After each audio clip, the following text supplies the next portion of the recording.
রাজ্যের ব্যাপারে দুবার আমরা অ্যাসেম্বলিতে পাশ করেছি রাজ্যের নাম নিয়ে। ওরা যা যা ক্লারিফিকেশন চেয়েছে সব আমরা দিয়েছি। তাও দীর্ঘদিন ধরে বাংলা রাজ্যের নামটা তারা দিচ্ছেন না।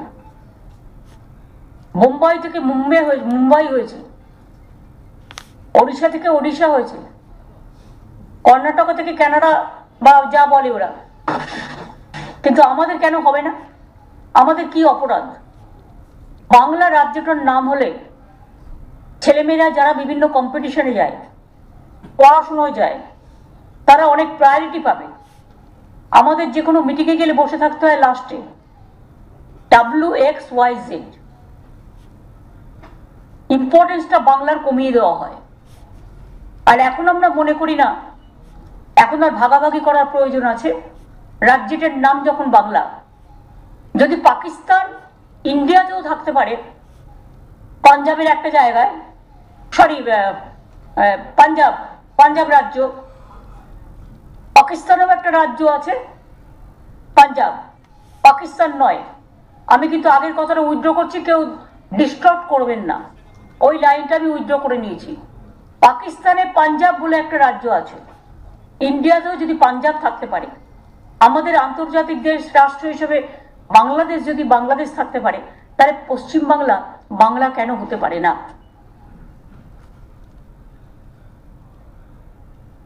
আমরা যুক্তি তর্ক দিয়ে বোঝানোর চেষ্টা করছি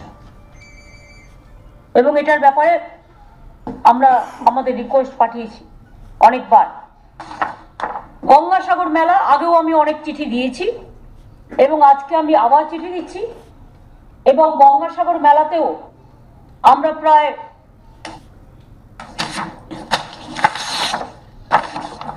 250 কোটি টাকা এবারেও খরচ করেছি।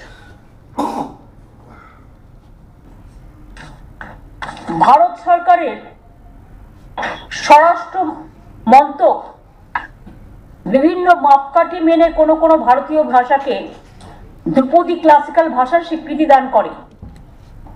এখনো পর্যন্ত স্বীকৃত ধ্রুপদী ভাষাগুলো হলো তামিল 2000 সালে স্বীকৃত, সংস্কৃত 2005 সালে স্বীকৃত, তেলেগু ও কানাডা 2008 সালে স্বীকৃত, মালায়ালাম 2013 সালে স্বীকৃত এবং উড়িয়া 2014 সালে স্বীকৃত। এবার আমাদের চিঠি আমি আজকে প্রধানমন্ত্রীকে করেছি, যে চিঠিটা আপনাদের কাছে পৌঁছবে, ডিটেলস আছে। আমরা রিসার্চ করেছি, গবেষণামূলক তথ্য জোগাড় করেছি এবং এই গবেষণা দেখাচ্ছে ইতিহাস, প্রাচীন লিপি, ভাষার বিবর্তন ইত্যাদি নিয়ে গবেষণা করে এই গবেষণা দেখাচ্ছে যে বাংলা ভাষার জন্ম ও বিবর্তন হয়েছে গত প্রায় 2.5 বছর ধরে, এই 2500 বছর ধরে। এই ধ্রুপদী প্রাচীনতা এবার সরকারের স্বীকৃতির যোগ্য। আগে যেগুলো হয়েছে তাদের এত দিন ধরে ছিল না, কিন্তু আমাদের কাছে কাগজপত্র জোগাড় করতে টাইম লেগেছে। আমরা মোটা 4টে ভলিউম, সেটাও আমরা হোম মিনিস্ট্রিতে পাঠাচ্ছি। এই বইগুলো এখানে কি চেয়ে আনা যাবে? এরপরে ওই বই 4টে কি চেয়ে আনা যাবে? জাস্ট নিয়ে এসো। আমরা অনেক পণ্ডিত এবং অফিসারদের মিলে টিম করে 4 খণ্ডের প্রামাণ্য গবেষণাপত্র তৈরি করেছি এবং তার থেকে দেখা যাচ্ছে যে বাংলা ধ্রুপদী ভাষা অনেক আগেই জাতীয় স্বীকৃতি পাওয়ার প্রয়োজন ছিল, কিন্তু অনেকগুলো ভাষা তারা স্বীকৃতি দান করলেও বাংলা ধ্রুপদী ভাষাকে স্বীকৃতি দান থেকে বঞ্চিত করেছেন।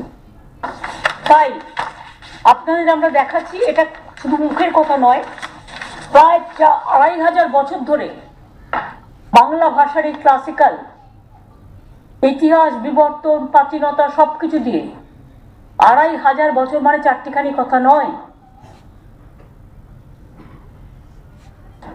আপনারা পাল সাম্রাজ্যের নাম শুনেছিলেন?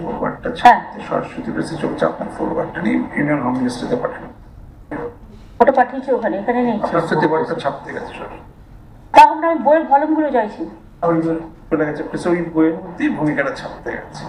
আচ্ছা, যাই হোক, বইগুলো আমরা ছাপাতে পাঠিয়েছি, ইমিডিয়েট ছেপে এসছে, ওই শুধুমাত্র ইন্ট্রোডাকশনটা সেটা দেখিয়ে দিই ওদের প্রেসকে, যেটা আমরা হোম মিনিস্ট্রিকে পাঠাচ্ছি।